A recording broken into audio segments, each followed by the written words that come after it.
네, 제가 목회 사역을 하면서 심심치 않게 들었던 이야기 중에 하나가 교회에서는 정치 얘기를 하지 말라는 것입니다. 왜 교회에서 정치 이야기를 하지 말라는 것일까요? 왜 안 됩니까? 그 이유가 무엇일까요? 여러분, 정치는 진리와 비진리, 성과 악의 문제가 아니라 성향의 차이입니다. 옳고 그름의 문제가 아니라는 것이죠. 그래서 정치적 성향이 다르기 때문에 정치 이야기를 해서 어느 한쪽의 이야기를 하게 되면 한쪽은 박수를 치지만 한쪽에서는 반감이 일어나는 거예요. 그렇게 되겠죠. 왜냐하면 사람 중에는 조금 국가라는 전체를 소중히 여기는 사람이 있고 개인의 인권을 소중히 여기는 사람도 있고 조금 진보적이고 자유적인 성향을 가진 사람도 있고 조금 보수적인 성향을 가지고 있는 사람이 있기 때문에 이 정치 이야기 했을 때 성향의 차이인데 이것을 이야기해서 한쪽은 좋아하지만 한쪽은 적으로 만드는 그러한 결과를 초래하기 때문에 교회에서는 정치 이야기를 하지 말라 하는 이야기가 나오게 된 것입니다. 그리고 그 이야기를 듣고 나면 한편으로 고개가 끄덕끄덕 수긍이 되는 것도 사실입니다. 근데 이런 얘기를 자꾸 제가 듣다가 이런 생각이 들었습니다. 하나님의 말씀은 우리 모든 삶의 뭡니까? 스탠더드, 기준이에요. 가장 우리의 삶의 중심이 되는 원칙은 무엇이냐? 바로 하나님의 말씀입니다. 이 삶의 원칙이 되는 하나님의 말씀은 경제, 사회, 모든 분야에서 하나님을 예배하는 것뿐만 아니라 우리의 모든 분야에서 다 적용이 되고 우리가 따라야 될 영적인 원리예요. 여러분 맞지요?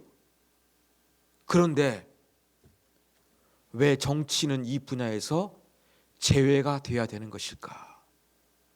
저는 그러한 의문이 들기 시작했습니다.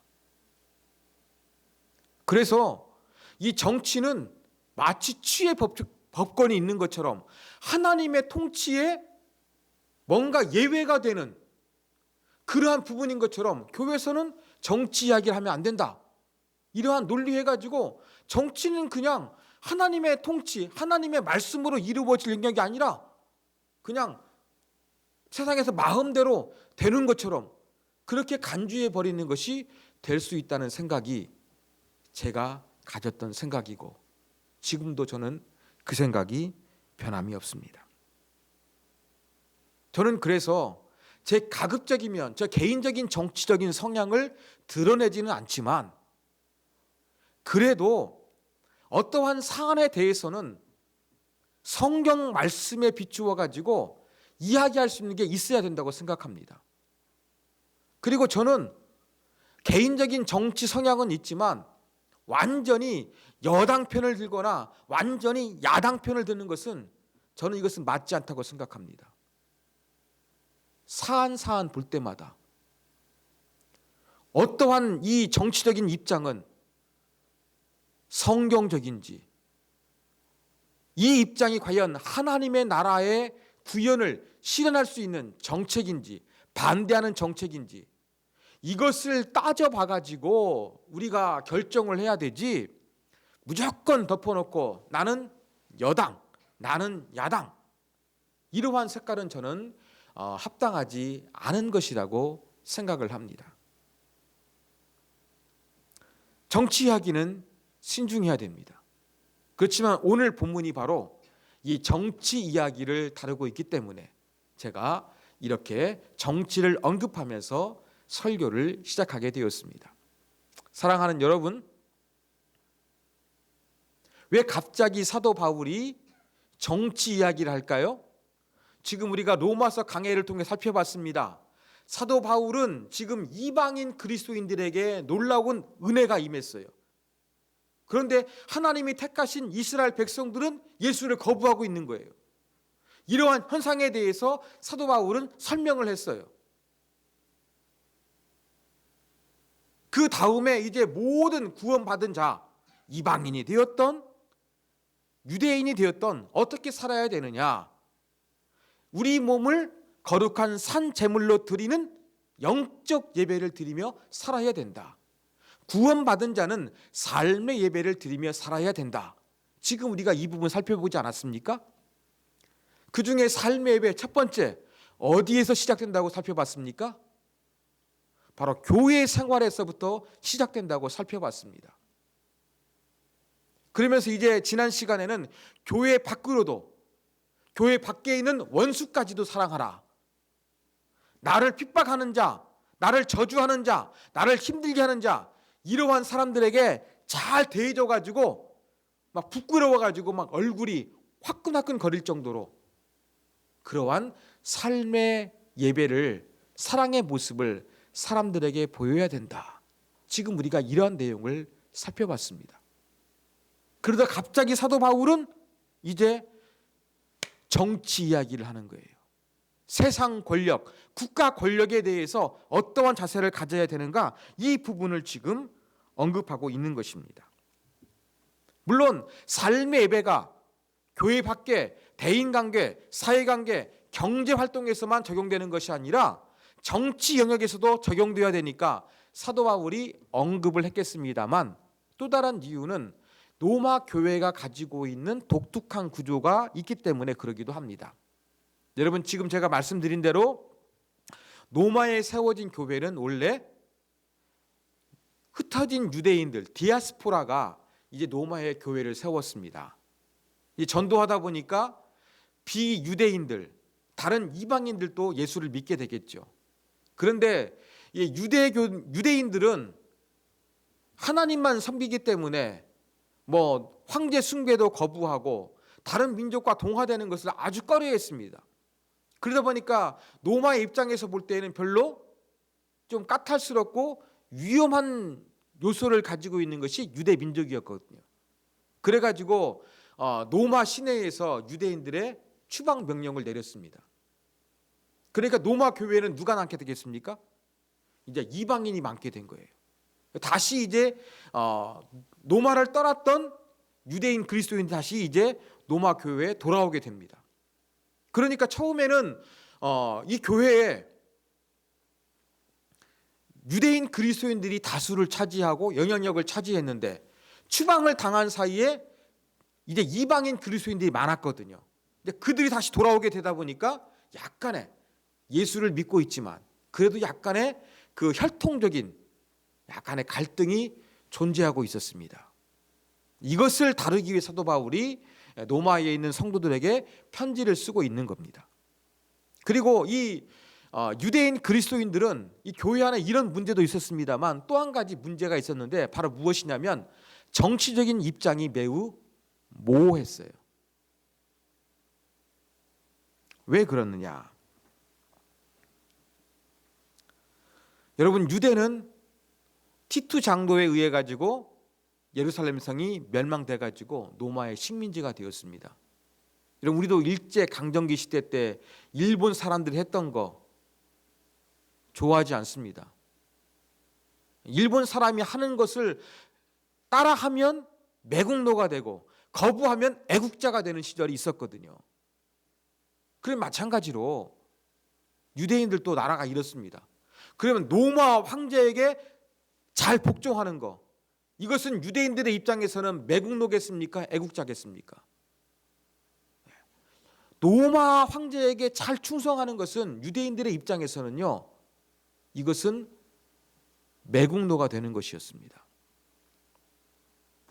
그래서 일부 유대인들 중에서는요, 로마 황제를 지도자로 인정하지 않았어요. 그것뿐만이 아니에요.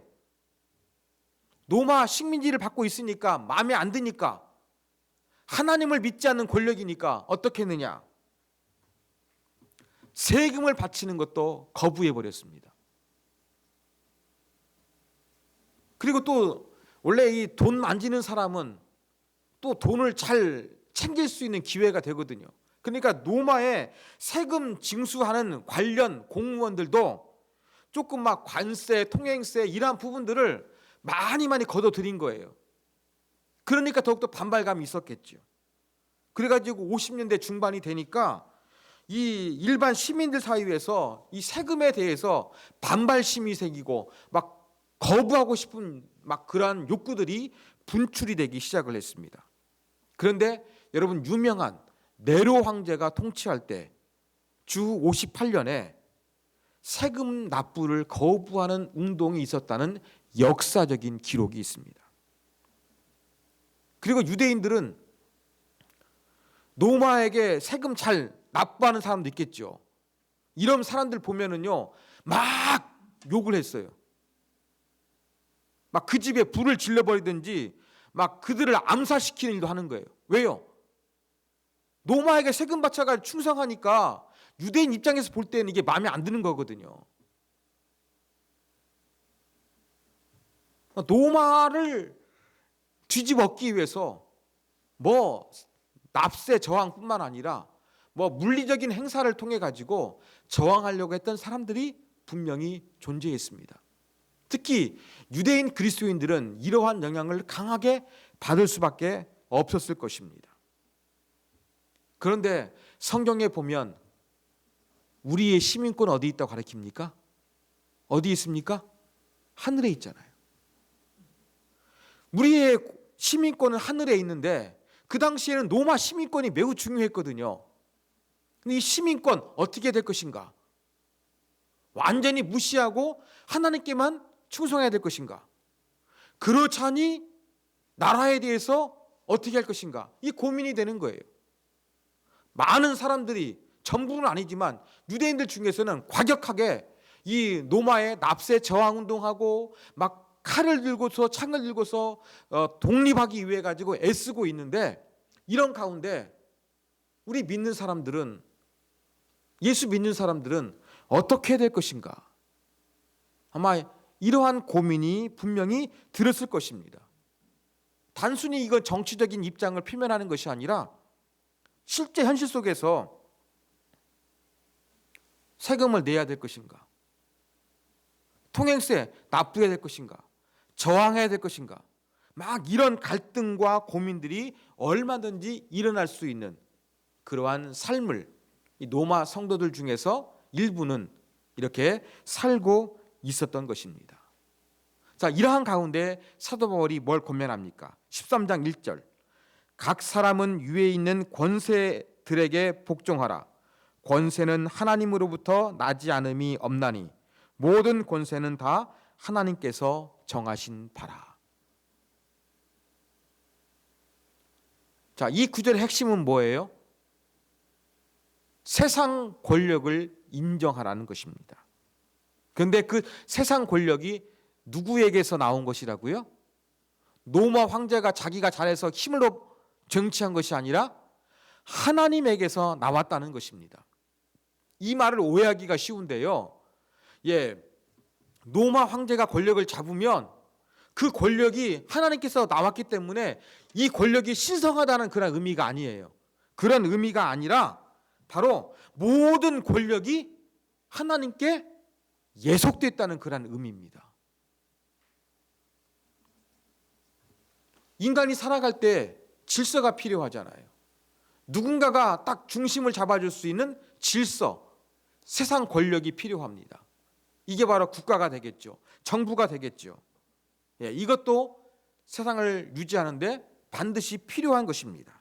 그러므로 이러한 세상 권력, 공권력을 가진 자에게 복종해야 될 의무가 있는 것입니다. 그래서 사도 바울은 각 사람은 위에 있는 권세들에게 복종하라, 이렇게 지금 권면을 하고 있는 것입니다. 그런데 이 세상 권력에 복종하는 거 납득이 돼요. 그렇게 해야 될 것 같아요. 그런데 한편으로는 하기가 힘든 부분도 있어요. 왜 그럴까요? 특히 오늘날 그 정부에 대해서 막 사회 시민운동 하시는 분들 있잖아요. 이런 사람들이 볼 때 보면 복종하라고 하면은 참 어려울 것 같아요. 군사 독재 시절 인권이 어디 있습니까? 근데 그 인권을 위해 싸웠던 사람들, 지금 환경 문제가 심각하잖아요. 정부는 잘 살기 위해 가지고 막 환경을 개발해 가지고 오염시키는데 환경 단체는 어떻습니까? 이 환경이 유지돼야 되기 때문에 정부에 대해서 저항할 때도 있거든요. 근데 무조건 순종하라고 하니까 그렇게 순종하고 싶은데 할 수가 없는데, 이러한 생각이 얼마든지 들 수가 있습니다. 특별히 이 사도 바울이 편지를 썼을 당시에 로마 황제들은 어떠한 정책을 펼쳤습니까? 하나님 우상 숭배하는 거 가장 싫어하시잖아요. 그죠? 근데 우상 숭배 싫어하는데 로마 황제가 자기를 우상시하고 있는 거예요. 신의 아들인 것처럼, 신의 대리자인 것처럼 행세하는 거예요. 그리고 예수 믿는 사람 핍박하는 거예요. 이러한 상황 속에서 이 로마 황제에게, 이 세상 권력에 복종하는 것은 정말로 쉽지 않았을 것 같습니다. 자, 그래도 우리는 정말로 어떠한 부분, 또 완벽한 정부, 완벽한 통치는 없기 때문에 이러한 세상 권력에 대해서 우리가 순종해야 되지만, 구체적으로 어떠한 자세를 가져야 될 것인가, 좀 이 원칙을 정할 그런 필요성이 있습니다. 오늘 본문에 기록된 그 원칙 몇 가지를 우리가 한번 살펴보도록 하겠습니다. 첫 번째 원칙입니다. 우리는 세상 권력을 일단 인정하는 자세를 가져야 됩니다.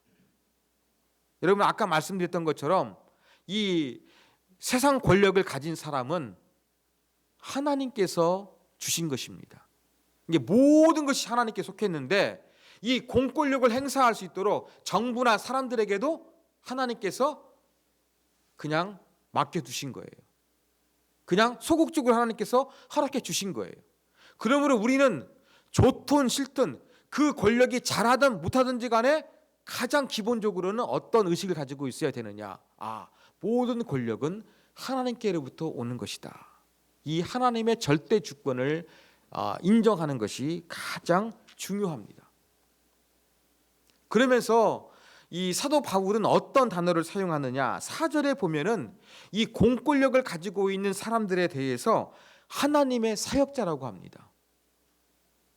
여러분, 사역하는 사람, 저 같은 목사와 같은 사람에게 사역자라고 하지 대통령, 국회의원에게 사역자라고 하지 않잖아요. 사도 바울은 그런데 지금 그들을 지칭할 때에 하나님의 사역자라는 것을 2번이나 그렇게 사용하고 있는 거예요. 그러니까 그들은 신앙이 없어도 이 하나님 만드신 이 세상을 아름답게 만들어내기 위해서, 공공의 선을 위해서 하나님께서 권력을 허용해 주신 것으로 우리가 이해하시면 될 것 같습니다. 그러므로 우리는 기본적으로 일단 이 국가 권력에 대해서는 하나님께서 그들에게 뭔가 공공의 선이 필요하니까 그들에게 권력을 확실하게 조금 맡겨주셨다. 이러한 자세를 가지고서 먼저 그들의 권위를 인정하는 것은 가장 그리스도인이 가져야 될 기본 자세라고 생각을 합니다. 그런데 정부가 잘 못하면 어떻습니까? 돌멩이 던지고 싶잖아요. 반항하고 거부하고 싶잖아요. 이럴 때 우리가 기억해야 될 하나님 말씀이 있습니다. 지난 시간 말씀입니다. 자, 로마서 12장 19절 화면을 보시고 다 같이 한번 읽겠습니다. 같이 읽습니다. 시작. 너희가 친히 원수를 갚지 말고 하나님의 진노하심에 맡기라. 기록되었으되 원수 갚는 것이 내게 있으니 내가 갚으리라고 주께서 말씀하시니라. 여러분, 나한테 잘못한 사람 원수 갚지 말라 그랬죠. 잘해주라 그랬죠. 그래가지고는 막 나를 미워했는데 내가 사랑해주니까 깜짝 놀래가지고 부끄러워가지고 막 얼굴이 화끈화끈 거릴 수 있는 그러한 사랑을 실천하려고 하나님, 사도 바울이 지금 지난 시간에 권면을 했습니다. 똑같은 원리가 국가 권력에도 적용이 되어야 되는 거예요. 정부 잘하면 돌 던질 것이 아니라 그 심판은 누구에게 맡기는 거예요? 하나님께 맡기는 거예요. 그리고 우리는 기본적으로 그들의 권력을 인정해 주는 자세가 필요합니다. 그렇지만 어떤 경우가 있습니까? 우리가 계속 그들의 권력에 순종을 하지 못할 때도 있는 거예요. 어떠한 경우입니까? 세상 권력이 먼저입니까? 하나님의 말씀이 먼저입니까? 하나님 말씀이 먼저죠. 그러니까 하나님의 말씀에 위배되는 것이 있다면, 하나님의 영광을 가리우는 것이 있다고 한다 그러면 그것은 어떻게 됩니까? 거부해야 됩니다.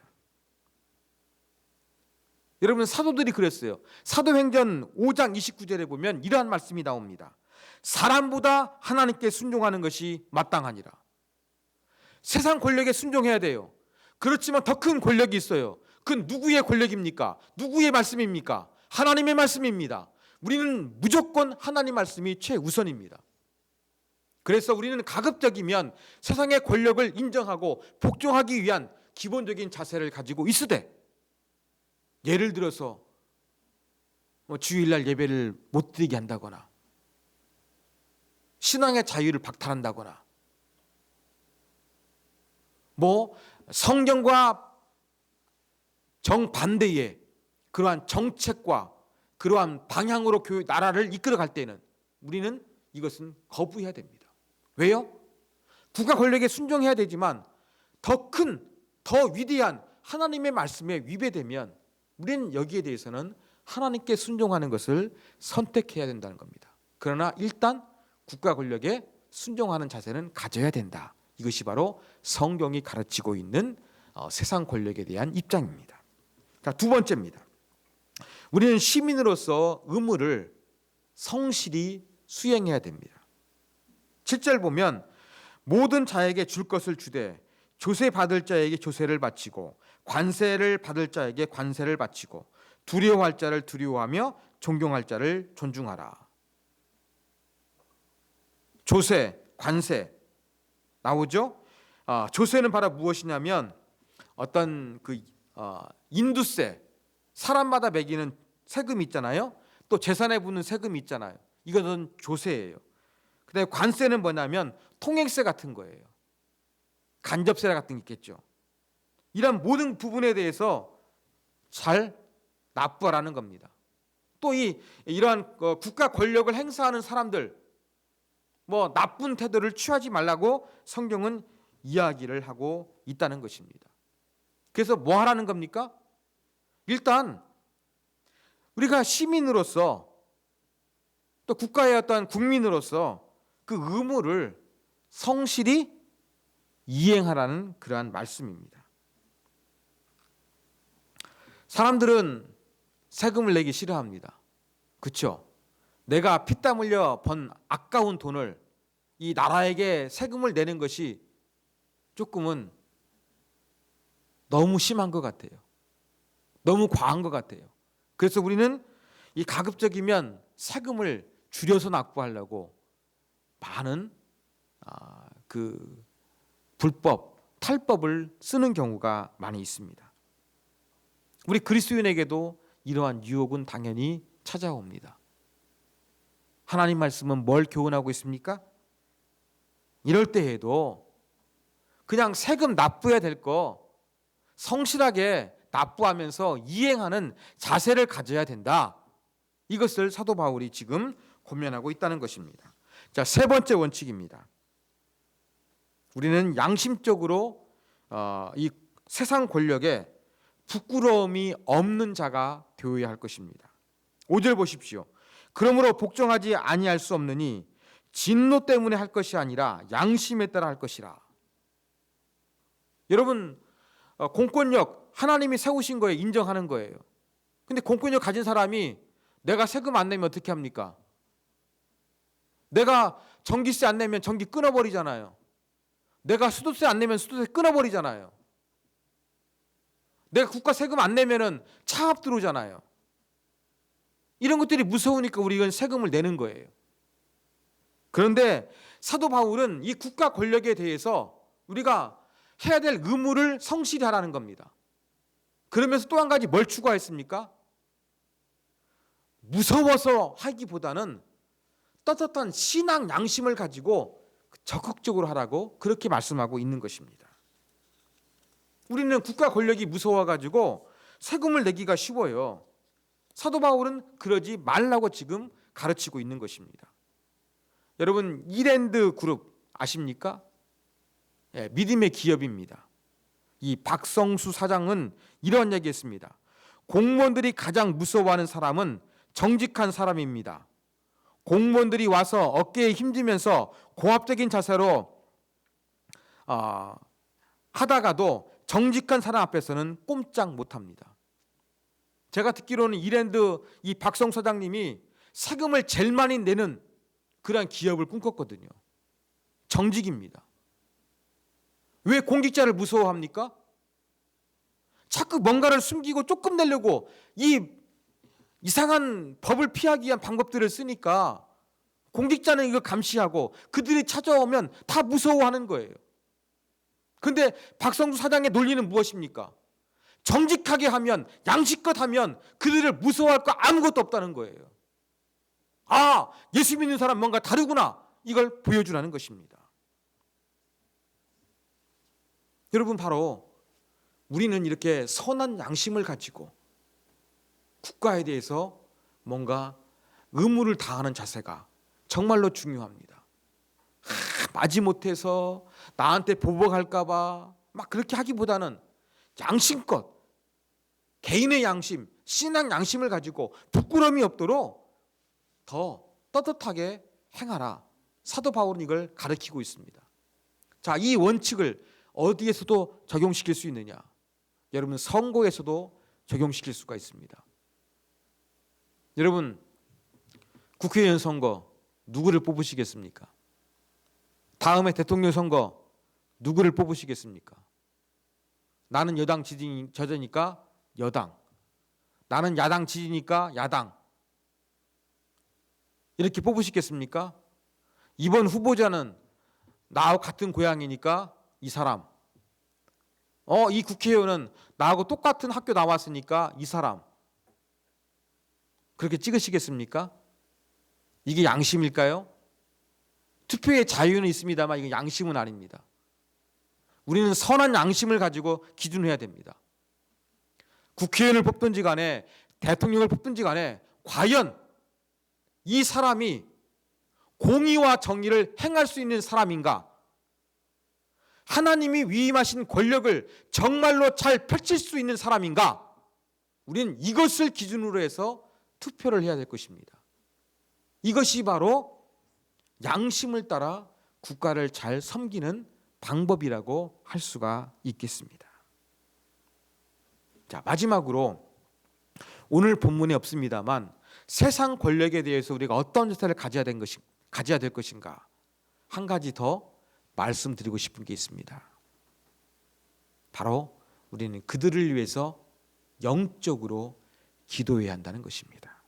자, 디모데전서 2장 1절과 2절 화면을 보시고 다 같이 한번 읽겠습니다. 시작. 그러므로 내가 첫째로 권하노니 모든 사람을 위하여 간구와 기도와 도고와 감사를 하되 임금들과 높은 지위에 있는 모든 사람을 위하여 하라. 이는 우리가 모든 경건과 단정함으로 고요하고 평안한 생활을 하려 함이라. 기도하라는 겁니다. 세상 권력을 가진 사람들을 위해서 기도하라. 그러면 그것이 우리에게 뭐가 된다는 거예요?